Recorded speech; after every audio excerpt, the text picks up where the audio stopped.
Hey everyone, I'm Robin Gully. I'm John Justin. We are your Ward 2 council reps here in West St. Paul, here to give you the council recap. And at the risk of this becoming a hilarious running joke, I do It think is this though, will right? be short. I think this one will be short. I really do. Yeah. We'll see. Now it cursed us, but I can kick off. We'll talk about open council work session. I can run through this pretty quickly. We talked about reasonable accommodations ordinance. To just demystify that a little bit, the idea being that for various reasons, generally to do with Americans Disabilities Act and a few other things, basically we're going to allow the city manager to accommodate projects in a reasonable manner without having to go through the whole process. And part of that is for the purposes of privacy for the person asking. And so to give the example that was given, let's say somebody wants to build a deck, but they need to put a ramp on the deck, which then will make the deck exceed the size. We don't need to put that through planning and bring those people in to explain why they need that. The idea being that the city manager will make that decision in an informed manner with detailed information.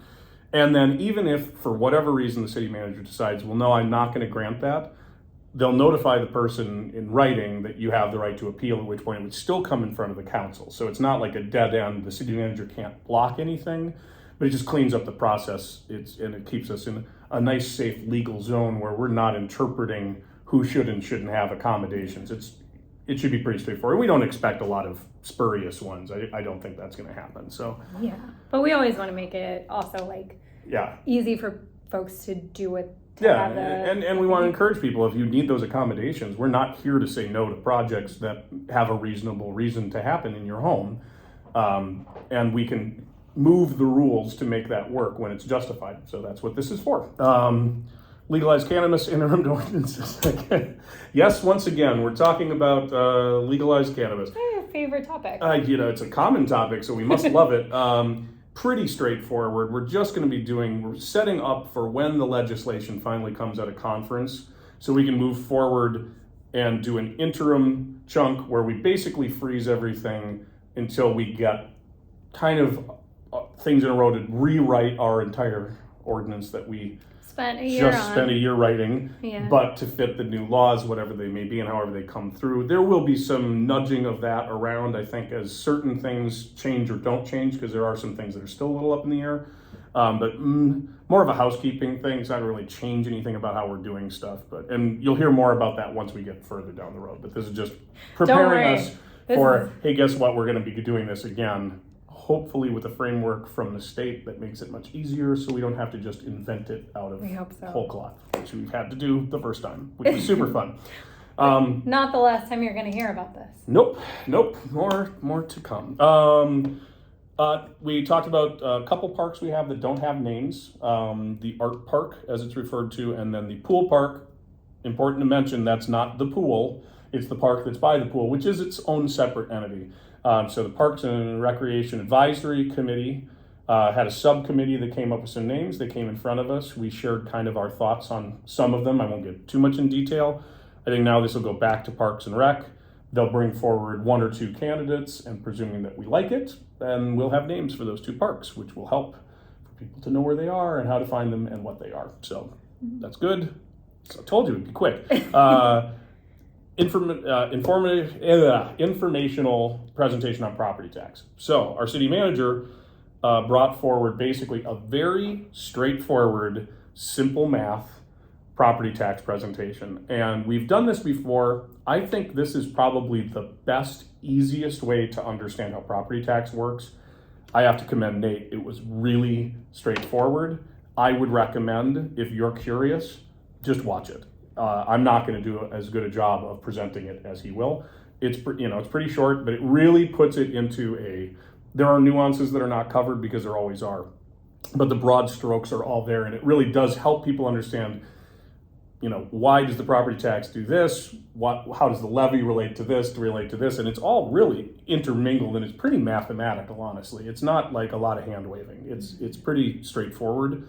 And it also kind of talks about the differential between large scale development, how that affects levies and tax capacity and all that stuff for other places. So I think it's great. I think it makes the very confusing Minnesota property tax system as unconfusing as it possibly can get.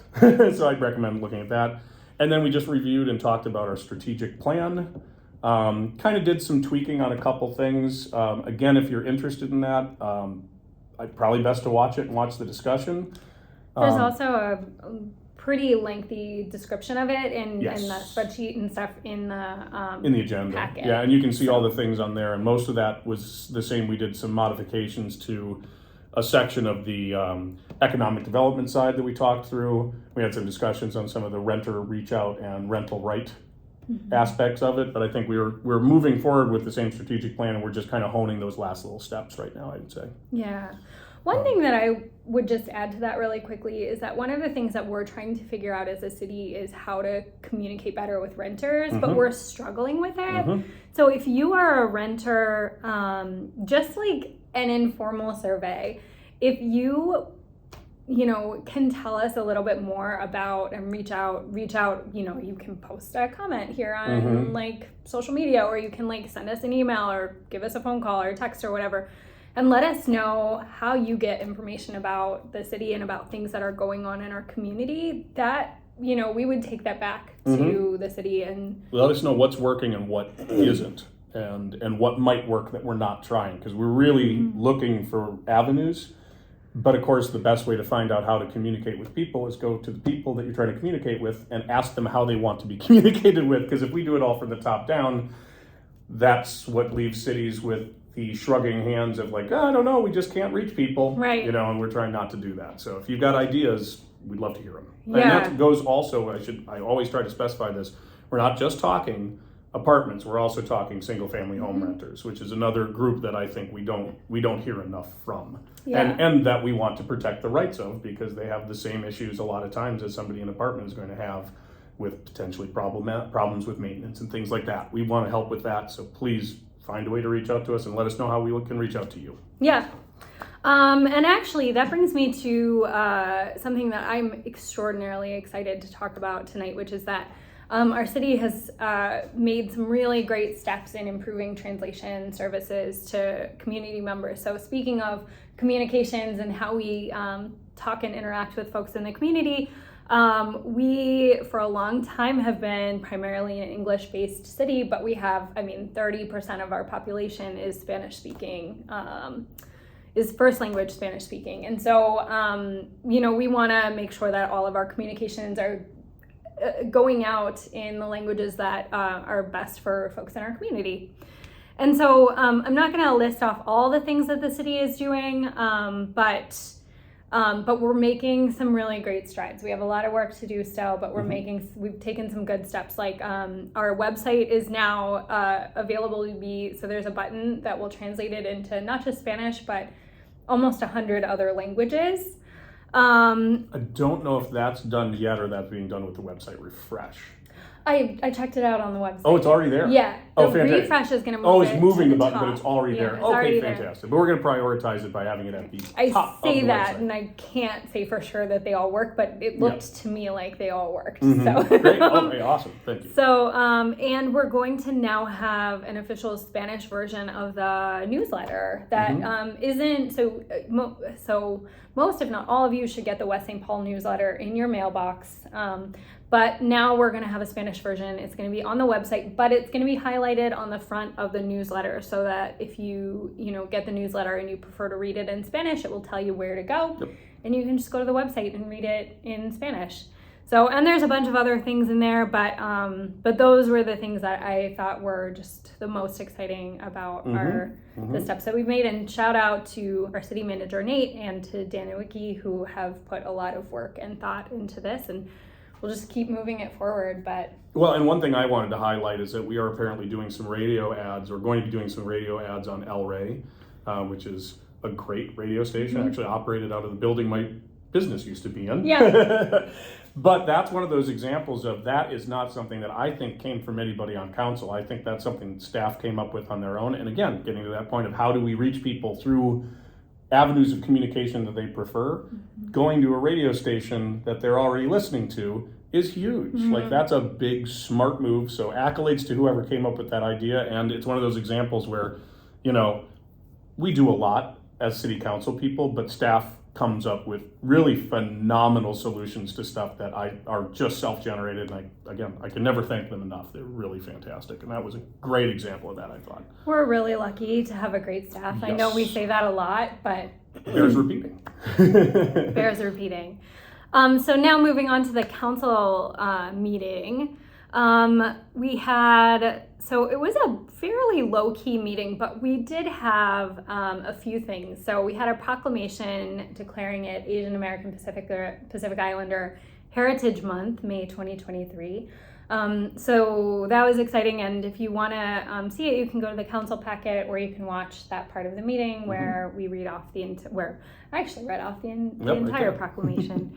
And then the next thing that I just wanted to point out was that we actually had some really great community comments and then council comments about events that are coming up in our city, which was really which is such a good feeling after being in winter and really not having, yes, we had some great events in winter, but not the sort of every week things that we have as we go into the summer. So, we had community members come to tell us about Relay for Life. It's a joint effort of Inver Grove Heights, South St. Paul, and West St. Paul. It's going to be August 5th from 4 to 10 p.m. at Lincoln Center Elementary in South St. Paul. We had council members who said thanks for the Moreland Art Fair, said thanks for the Garlow Environmental Fair, thanks to everyone who came out to the Butler Trail opening.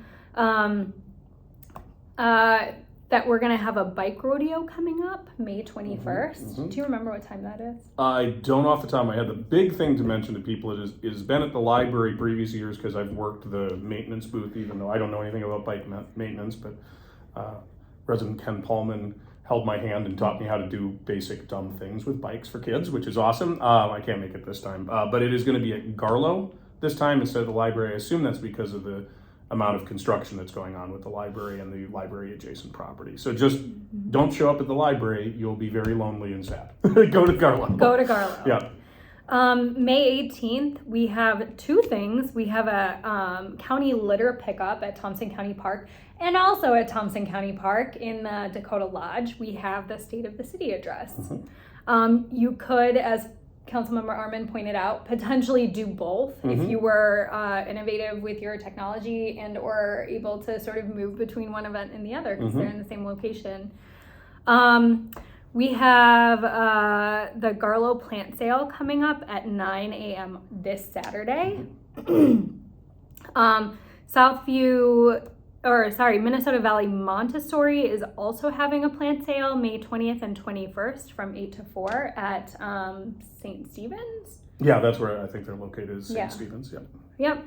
May 17th, there's a bike auction in addition to the bike rodeo. So that's a different event, but bike auction, that's through our police department at 406 Marie Avenue. Which is the Public Works building that's kind of set back over there, kind of at the end of Marie. And then, I've almost gotten to the end of this list of events, but we had a couple of things. Shout out to Southview Garden Center for their 60th anniversary. Yep. And actually that warrants just saying thank you to Southview Garden Center for being such a great community partner and for being here in our city and for bringing so much joy every spring. I know that I can't wait to get to Southview and do some replanting in my own yard. So thank you. And congratulations. 60 years is a long time. That's a long time for a business, let me tell you. One other thing. We had a resident, Mike. Hi, Mike. I know who you are. In Ward 2 that had called in regarding the Lothenbach sidewalk and if we were ever going to do anything about that over by the Wells Fargo. And good news, and I hope Mike kept watching. I know he did. But for everybody else, it's actually in the plans. It's 2027. We wish it was sooner. But we are doing that reconstruction in 2027. We are putting out a grant. But there will be, whether we get the grant or not, we will be putting trail or sidewalk on at least one side, for sure. I guarantee it. There's no way that's not going to happen. So good news, and I was glad to see that we could answer that. That's fantastic. And again, this bike ped plan is working because we anticipate these gaps hopefully. We're always looking for more information. But that allows us to be able to answer a question like that and just say, hey, we're doing it already, which wasn't always the case at all. I think it's worth mentioning for anyone who's thinking about calling in or coming to a council meeting, because I think this can be a little intimidating. That actually was something that was on the agenda, and I know in community comments we always say you can comment on anything that's not on the agenda today. The reason we do that is because usually if it's on the agenda, we have a space for you to talk about it. It's not like an actual embargo on talking about things if they're on the agenda. So if you see it on the agenda and you don't think there's going to be a spot to talk and you have a question or whatever, I mean, I'm not the one with the gavel, but I would invite you to please just like talk to us because we want to have these conversations with you. So. And then, do you want to talk about the Smith-Dodd? Yeah, well, and it's a nice chance to clarify something, I think. So we talked again, we're moving forward. We got a grant from the federal government to do a reconstruction of the Smith-Dodd intersection, which has, Smith-Dodd-Bernard, I guess I should call it, which has been pretty consistently problematic, particularly for pedestrians, but also for car safety. It's just not a great interchange, and I think everybody knows that. And so we're moving forward in the final steps. We have a specific option picked out. What I wanted to clarify, because I've heard this from some people, is there's been some concern that this is somehow related to the potential redevelopment area over there. And what I clarified today, and I'm glad to bring up again, is it's not at all related, because we actually went through these options, I remember, a long time ago. A long time ago. Yeah, I mean, I was maybe in the first year I was on council. And that was before there was any talk of any redevelopment over there. So I just want people to, I understand that people can get concerned that the city is doing this for reasons of development or whatever. This one is very much reasons of safety, a lot of discussion about safety. So I just want to put people's mind at ease. We're not trying to like massage something so we can promote a development here. We're trying to make a safe intersection, and that was always what that was about. And then any development has to conform basically to what we've done to make the road safe. That's the priority there. So. And the development is not a sure thing. It's something that's in the works, and you know. Yeah, but this is going to happen either way, because reconstruction of the road this is the right thing to do to keep you all safe out there, which is the number one concern at all times. So. Yeah, definitely.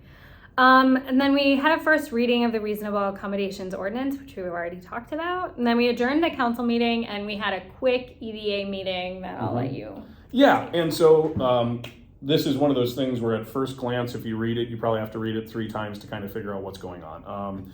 We had a note that we wrote for the purchase of land for the Roars Saver project, which is completed now, and that was to be repaid by 2030. Because of a refinancing thing, that's a smart move when you're a developer.